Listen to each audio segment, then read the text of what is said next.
नमस्कार मंडळी, चला तर मग सुरुवात करूया रेसिपीला। इथे मी 1 कप बेसन पीठ घेतलेलं आहे आणि बेसन पीठ हे आपल्याला चाळून घ्यायचं आहे। आता याच्यामध्ये चवीनुसार मीठ टाकायचे, किंचित हळद टाकायची, पाव चमचा लाल मसाला टाकायचा आणि एकदम मिक्स करून घ्यायचे।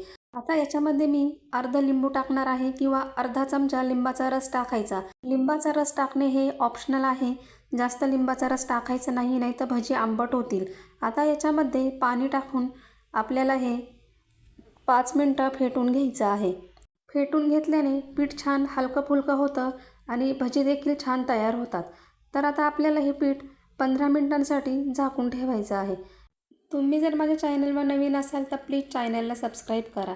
आता आपल्याला याच्यामध्ये 3 मध्यम आकाराचे कांदे पातळ असे कापून टाकायचे आहे। तर इथे मी कांदा हा उभा कापलेला आहे आणि याच्यामध्ये थोडीशी कोथिंबीर टाकायची, अर्धा चमचा जिरे आणि अर्धा चमचा धने खलबत्त्यामध्ये मी इथे कुटून टाकलेले आहे। आता याच्यामध्ये 5 ते 6 लसणाच्या पाकळ्या ठेचलेल्या टाकायच्या आणि 4 ते 5 हिरव्या मिरच्या ठेचून टाकलेल्या आहे। तर तिखट तुम्ही तुमच्या आवडीनुसार कमी जास्त करू शकता। 4 ते 5 कढीपत्त्याची पाने कापून टाकलेली आहे। आता आपल्याला हे मिक्स करून घ्यायचं आहे। मिक्स करून झाले की आपल्याला 1 चमचा ओवा हातावर चोळून घ्यायचा आहे आणि टाकायचा आहे।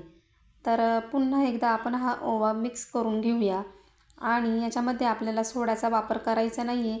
तर इथे मी 2 चमचे कडकडीत गरम तेल टाकलेलं आहे आणि पुन्हा एकदा आपण हे व्यवस्थित असं मिक्स करून घेऊया।